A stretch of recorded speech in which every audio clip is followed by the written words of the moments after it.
Hey, good evening. Thank you for joining us on the Scabbard. It is Saturday night. Saturday night is all right for fighting. Saturday night is all right for Buffalo Sabres hockey. Sabres are taking on the Montreal Canadiens tonight here at 7 o'clock. And I guess we can breathe a little bit. We got to, it was a dark place on Thursday night. Boston coming to town. Sabres have been stinking up the joint. And then they put together a really good 60-minute effort. We'll open up for question and answer. So if you have any questions or comments, please feel free to put them in the chat. And we'll open up the chat. So if you have any of those questions or comments, they'll automatically display right there on the side. So check it out. It's the right thing to do and the tasty way to do it. So yeah, I'm feeling better. I'm not feeling better about the Sabres overall, but it feels better that they've actually gotten a win under their belt. They played 60 minutes of hockey that you should be playing. But we'll go with the stat of the night. Devin Levi had 31 saves on 32 shots, and we should absolutely send him back down as soon as UPL is healthy. I think for Levi's long-term development, the game in Boston was great.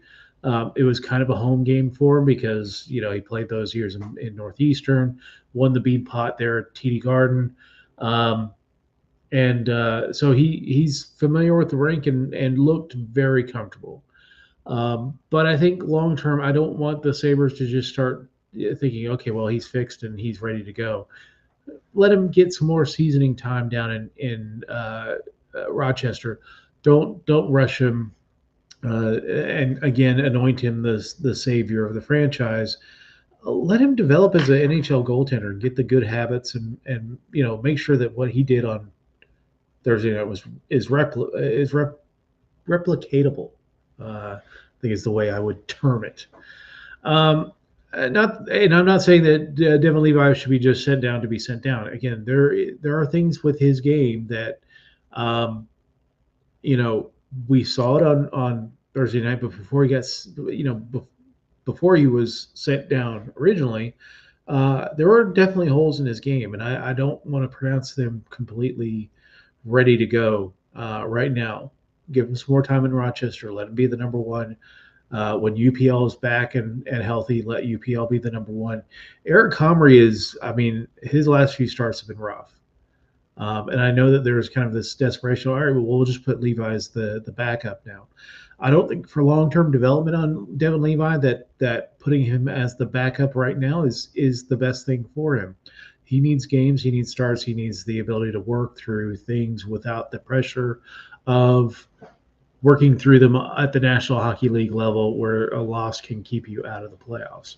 So that's why I want Devin Levi to go back down. It's not going to happen tonight because UPL is still sick. There is a big bug going through the NHL. I know Calgary's got several players out of the lineup today's game. Jeremy Swayman was out with illness on Thursday for the Bruins. He was out again today. It seems to be kind of they're saying it's cold or flu. It sounds more like a flu. Colds can take you down for a few days, but this seems to be keeping guys out for a little bit and weakening them, and it seems more of a flu than a cold. Devin Levi had a fantastic game against the Boston Bruins. Everybody did. Everybody stepped up their game, and it was great to see. One of those people, Eric Robinson, I know a lot of people were kind of like, who's this dude? We don't know who this guy is. I said that. I had no idea who Eric Robinson was. He played really well. He played the game that you wanted him to play, which was skating up the ice, being direct, going to the front of the net. He got a goal. Yes, it was called back. Kind of questionable. I mean, I can see why it was called back. He had a breakaway. I mean, he was part of the offense. It wasn't like he was just a plugger out there skating, taking up 12 minutes of ice time. He was actually a contributory part of the offense for the Buffalo Sabres. Again, the whole thing with Eric Robinson, and this goes for the entire team, is you did it the first night, and players come into a new team, they want to impress, they want to do the thing, but can you do it tonight and when we play Arizona on Monday, and when we start going out west for some tough games against Colorado and Arizona, or Colorado, Vegas, then Arizona? And don't sleep on Arizona. We'll talk about them tomorrow night or on Monday night. Arizona's played a very solid season. They're a coming team that we'll have to reckon with probably as we get better and start making the playoffs. So the team that you might need to start keeping an eye on out west, because they've got a lot of young talent. They had a lot of draft capital the last few years, and they're playing above expectations right now. But there are some weak teams in the Western Conference, and they could play themselves into playoff positioning. So, as ludicrous as it sounds, as far as where Arizona's been over the last few years, when you look at that roster, it's not as ludicrous as you think. So, and I hope ludicrous doesn't pop into the thing like that State Farm commercial. But I mean, it was a good game. Continue to play that well. And it will be an absolute robbery. I joked on Buffalo Sabres Mafia that 50 is going to be hanging in the rafters. But yeah, I mean, you put together a good effort. If you're, even if you don't have the most talent, if you put together an honest effort, Sabres fans are going to respond and respect that. And you'll probably be a fan favorite for doing that, especially if this trade turns out to be some weird turnaround moment for this team. It's got to happen here tonight. Got to happen on Monday against Arizona. Got to happen as we go out west. and for the rest of the season, for that matter. All right, let's talk about the Bruins game. Played even in the first, and that felt like a win because the team had been just drowning in goals by the end of the first period most games, and so it felt like a win that they got out of the first period, even scoring that called back goal by Eric Robinson. It felt like a win, and the longer the Sabres stayed in the game, it helped reinforce the message that continue to go to the net, skate forward, uh, don't dawdle with the puck, and good things will happen. And it did. JJ Peterka got the quick goal off that face-off win. A face-off win. We were 50% in the face-off circle. If you looked at a lot of the stats in the game, it was a pretty even game. We had a few more shots than they did. We're even on face-offs. We were even on hits. We were even on.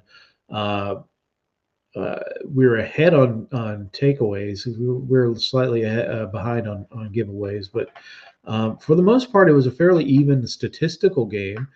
So this tells you that the Sabres do have the talent to hang with these teams. And we've seen it twice in the last 6 games. You see it against the Rangers. You see it against Boston. The problem is replicating that effort.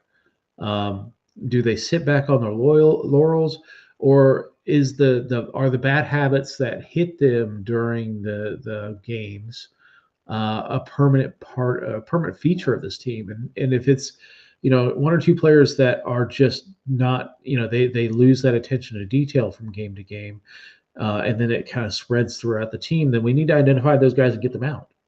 You can't have those guys dragging down the rest of the team. And the rest of the team needs to identify those folks as well and say, you know what, you may drag down your game. You may have lack of attention to detail, but I'm going to continue to do my job. I'm going to continue to do that. I'm not going to let my game sink to a level, because that's where you start going from a bad loss to 4 in a row. And hopefully that is identified sooner rather than later. We're getting people back healthy. We had Tage Thompson come in and get a big goal against the Bruins. We're closer on Tuck and Greenway getting back to the lineup, and Jack Quinn currently is skating in regular uniform, so he's clear for contact. I do think it's going to be a little bit while before we see him, maybe the end of the month. I do think that they're probably going to send him down to Rochester for a conditioning stint before he gets some NHL games. So I think once we see that conditioning stint happen, and it probably won't be a long, it probably won't be 5 games. It'll probably be like 2 or 3 games. Down in Rochester, getting him in game speed shape, bringing him back up to be in the lineup by the first of the month. We'll be able to say, if it is 1 or 2 players that are really stinking up the joint and falling into bad habits, you can bench them, you can trade them, you can get rid of them, because you got people coming back in the lineup that are good players that respond well. So they got the first goal. That was amazing. Seeing the Sabres score the first goal, and they're 8-1-1 when they score a first goal. So I mean that just highlights the fact that you really need to get on the front foot in these games. You got to make sure that you're popping in that first goal, because it's hard to come back in the NHL. The Sabres record is like 3-13-1 when they do not score the first goal. So that shows you how vital that first goal is for the Sabres' success moving forward. Levi was phenomenal. I mean, he played so well, played under control. That is the kind of game that you want to see him play, getting out there, stopping players. He is a little aggressive, and I think perhaps as he matures more, the aggression in his game might tone down a little bit, and they won't take as much advantage of them as they had earlier in the season. But his game, there's no fault to his game on Monday or on Thursday night, getting the win. And so, at a curious stat, they're 3-1 against teams that are leading their division. Their lone loss was the first game to Boston, but Colorado, and beating Boston, beating Colorado, beating missing the other one. New York, the Rangers, handily. All three of their wins were very handled wins, because they shut out Colorado. They beat the Rangers 5-1, and they really controlled Boston. Even that, just Tage Thompson gets his goal, and less than a minute later, Brad Marchand throws a puck at the feet of Eric Johnson. It just tips over Devin Levi's blocker or glove, and gets in the net. There are times where this team, when that happened, this team would have absolutely collapsed, and it was good to see them respond, continue to play well, continue to control the play, and do the things they need to do to win. So, all right, enough about the Boston game.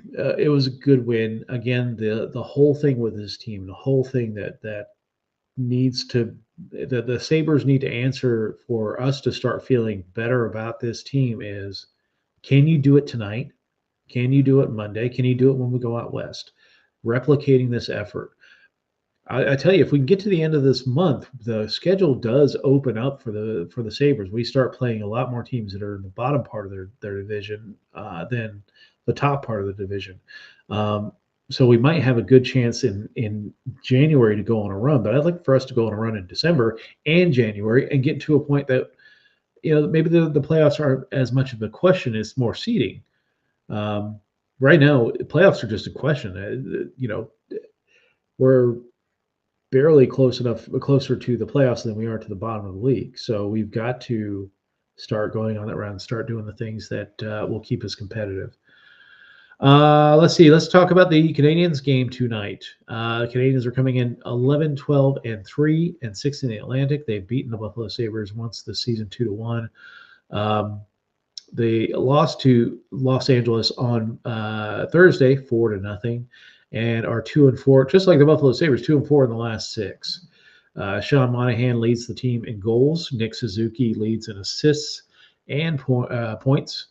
And I've got assists and points. 14 points, 21 assists, 7 goals for Nick Suzuki. Samuel Montembeault is their best goaltender. He has the most wins on the team, 2.78 goals against average and 9.12 save percentage. And 6 wins, and it looks like he's not going to be starting, and not even the backup. They've got Jake Allen and Caden Primo, I believe, are the goaltenders listed for the Montreal Canadiens. So little bit of luck there, although Jake Allen has had really good luck against the Buffalo Sabres. So hopefully we get Caden Primo, but I think it's Allen tonight.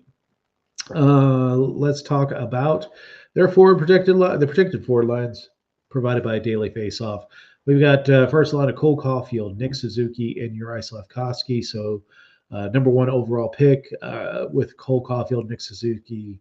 That's a good line. Slafkovsky is not quite there yet. I mean, some guys come into the league and they just tear it up immediately. But then you have guys that come in like Lafreniere, Capo Caco, that may take a couple of years to really get their game underneath them. And I think Slafkovsky's kind of more in that mold. He just had such a phenomenal year in his draft year that he was able to overcome some of the top prospects to get that number 1 pick. The second line, Sean Monahan, Evans, and Anderson. Josh Anderson has always had a good run against the Buffalo Sabres, so this is a line that we definitely need to circle. Of course, Sean Monahan leading the team in goals. So, again, this is a line that we need to circle. Pearson, Dvorak, and Gallagher on that third line. Ylonen, Stevens, and former Sabre alert, Joel Armia on that fourth line.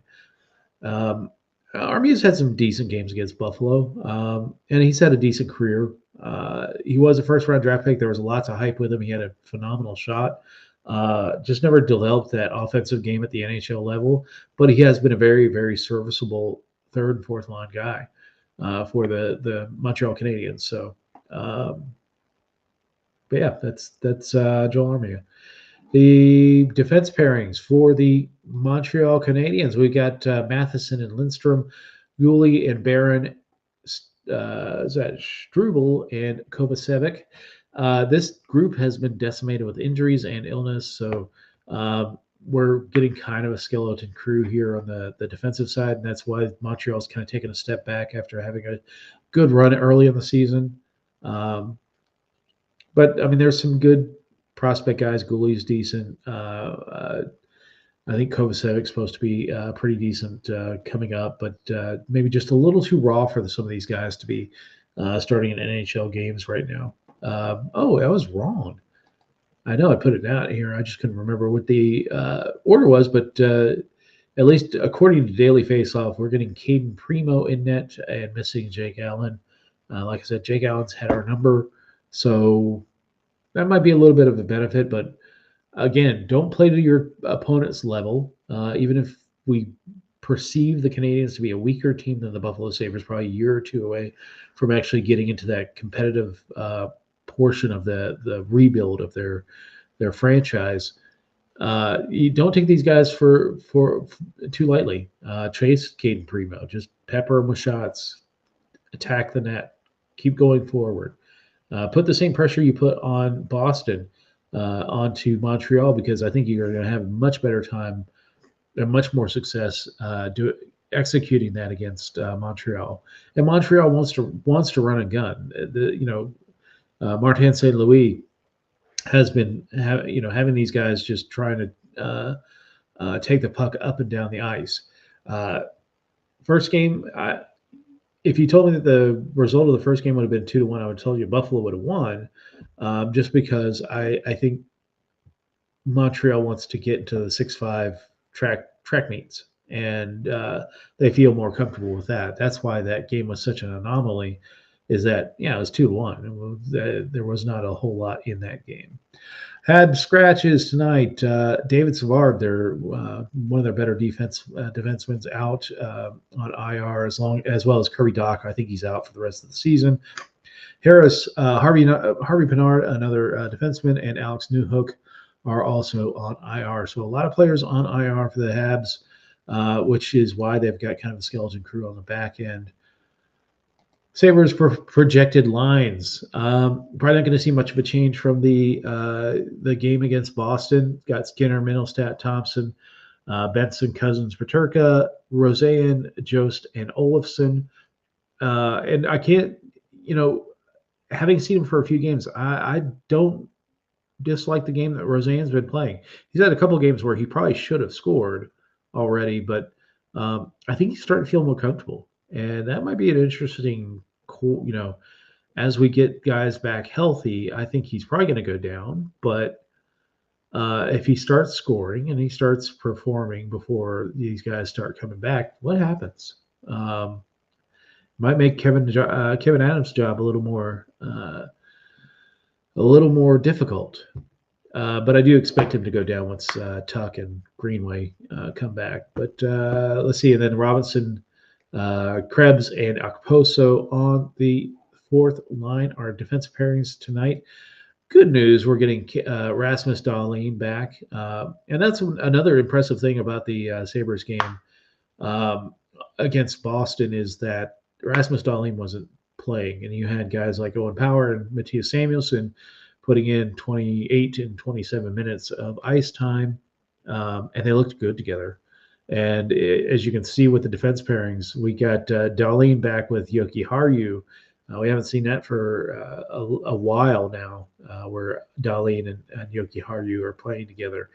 Then you've got Power and Samuelsson playing together. They looked so good against Boston. I don't think there was a way you could say keep that pair or break that pair back up. Then you got Connor Clifton and Eric Johnson playing tonight. Ryan Johnson is not playing tonight. When it was asked about that, Granato said he's drawing out because he doesn't have a special teams assignment yet. They are working with him on the PK. So once they feel comfortable with his abilities on the penalty kill, you might see Ryan Johnson come in for maybe a defenseman who's not playing well. So we'll see that. I'm not saying it's going to be Connor Clifton, because Connor Clifton had a phenomenal game against the Boston Bruins, had an assist on the Tage Thompson goal. And absolutely wrecked somebody right before the Victor Olofsson goal. He absolutely demolished somebody in front of the net. I've been trying to find the replay of it. Usually, if I look at the Olofsson goal, they only just take the replay from the time that Olofsson has the puck. But he absolutely wrecked somebody in front of the net, and I just remember for the brief moment the guy looking up from the ice like, what happened? um, but yeah, he had a great game, and hopefully that is a turning point for Connor Clifton because he's a talented defenseman. He's just had trouble transitioning to Buffalo.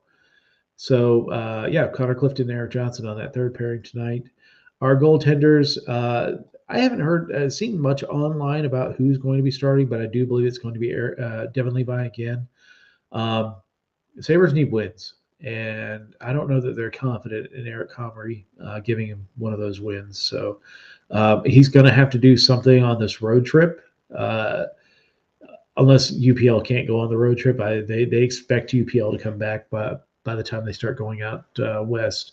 But there's a back-to-back game towards the end of the road trip between Vegas and Arizona that we're going to have our backup play, unless the starter's on a shutout streak or something along those lines.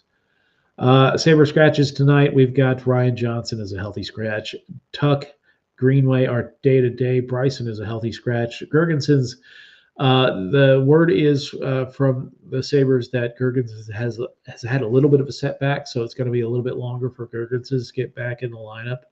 And then Jack Quinn, like I said earlier, skating and not in contact uniform, so it's getting close for him. I'm excited about that. It'd be good to have him back in the lineup. I didn't look at the tonight's over/under, so we'll do that together.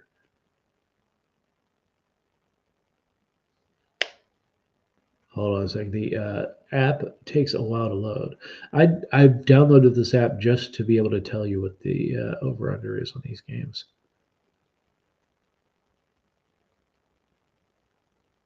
There we go. NHL. All right, the Sabres are a 1.5 favorite, and the over/under is 6.5. So 1.5. If you bet the Sabres, you have to hope they win by 2 to win. And if you bet the over, you have to hope that the total number of goals is over 7 or over to be able to win. All right, 3 keys to the game: play above the level of your competition. Again, Montreal is not the Boston Bruins. They've had some good games this season. They had a good game against the Buffalo Sabres. They skated with the Buffalo Sabres, and they kept themselves in the game. But the Sabres had issues where they play a team that's perceived weaker than they are, and that they crap the bed. They play to that level of competition, and the team it says thank you because they're much more adept at that level of competition. So be direct, get up and down the ice.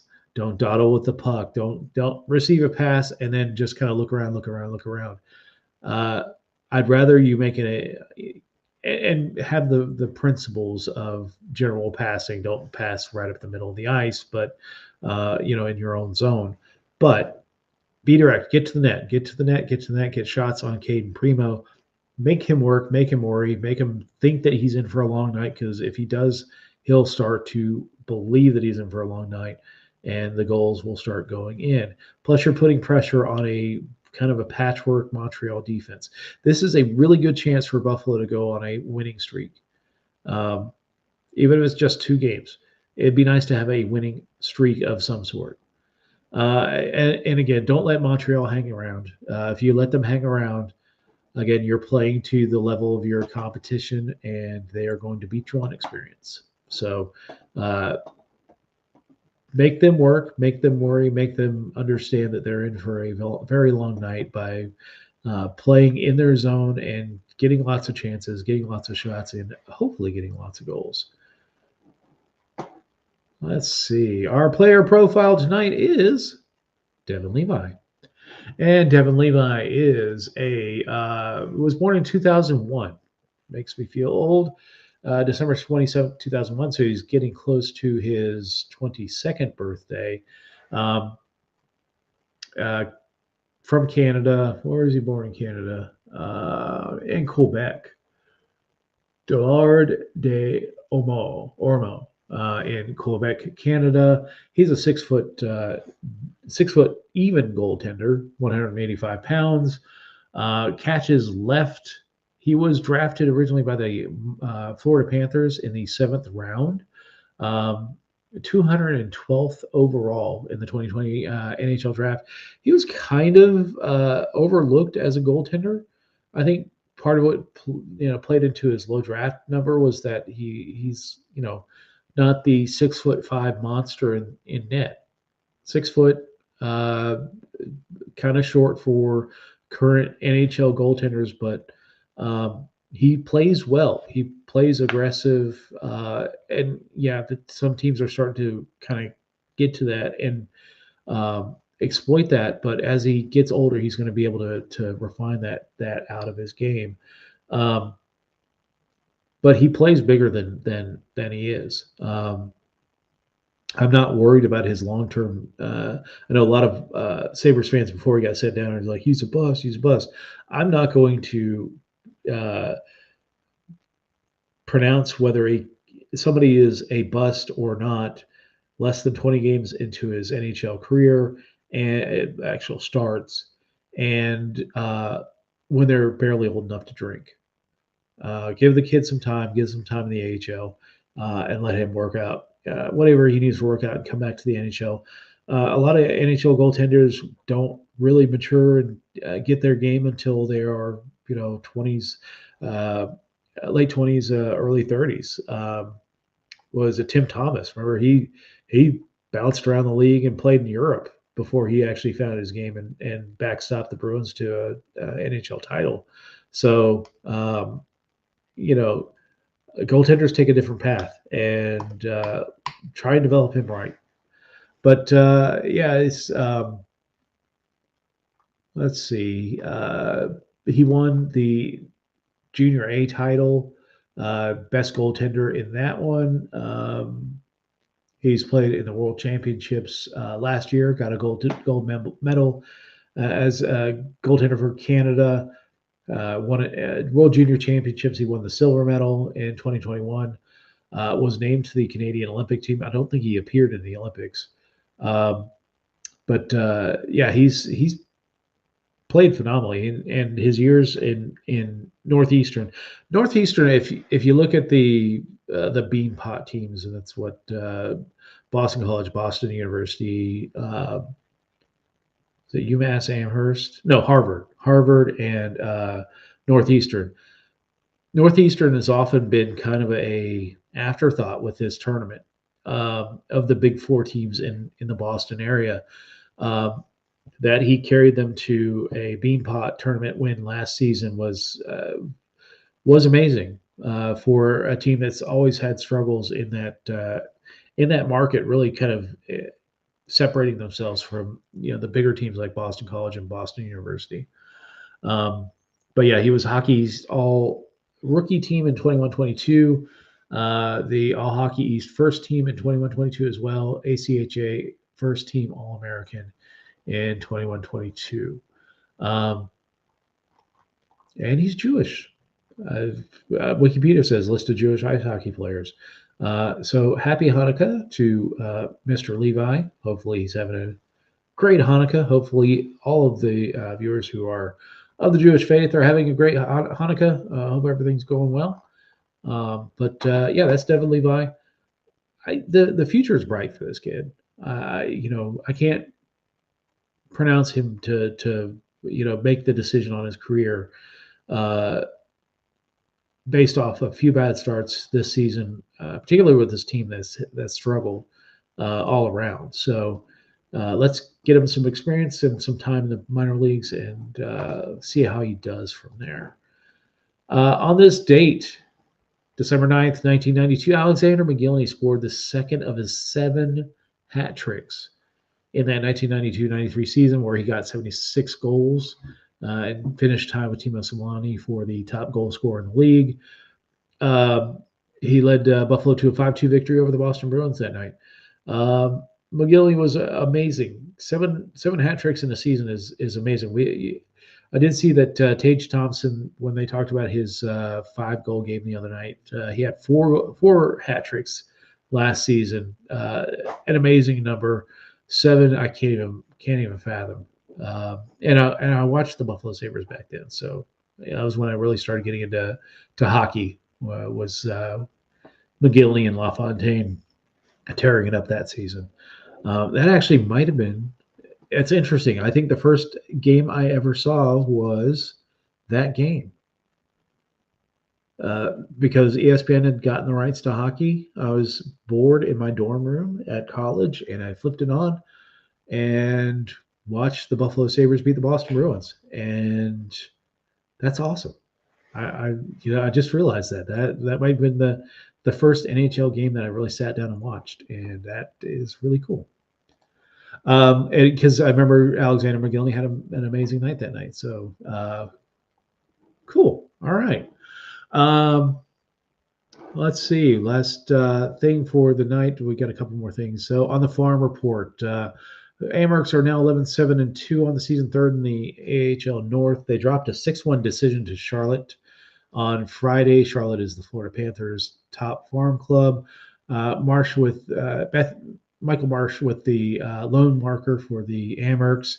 Tokarski took the loss on that one. They're traveling so they got a few more days off. There was only one game for them this weekend last night, and they are off until Wednesday, where they take on the St. Louis Blues, top affiliate, the Springfield Thunderbirds, up in Springfield, Mass.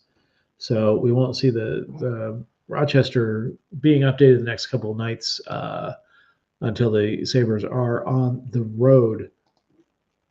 Jacksonville, they are 11-7-2 and second in the ECHL Eastern Conference South Division.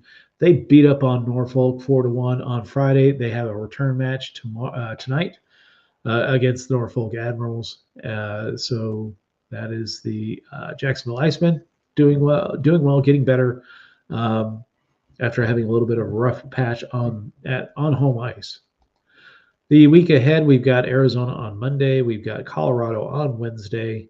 And then Vegas on Friday. Saturday night, we play the Arizona Coyotes again at the Mullet, the 5,000-seat College Arena. So if you're in that, there are a lot of Buffalo fans in the Arizona area. Tickets will be at a premium, I think, because it's hard to get in that arena. It's 5,000 seater. So, and then our next episode, of course, is going to be Monday night on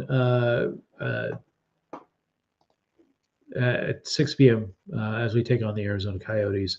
Lots to talk about with the Arizona Coyotes. I mentioned earlier that they are a team that is up and coming, and maybe playing a little bit above what their normal level is.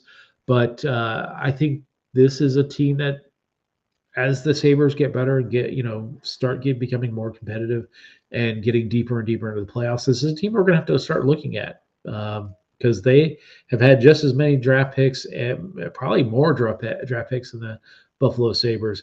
And they've been able to pick up some decent weapons as weaponizing their cap, which Kevin Adams really hasn't done, but they have done a good job of weaponizing their cap and building that team. So they're a little bit ahead of schedule, and it may be warranted that they're ahead of schedule based on the lineup that they have. So, but that is the show tonight. I appreciate everybody watching. If you can, give us a like, a share, a subscribe, click the bell to get reminders of when the show goes live. I appreciate people watching on YouTube, Facebook, on Twitch and Twitter. I really appreciate it. It helps us out, and we will talk to everybody on Monday night. Let's go Buffalo. Let's bring home 2 wins in a row. That'd be awesome.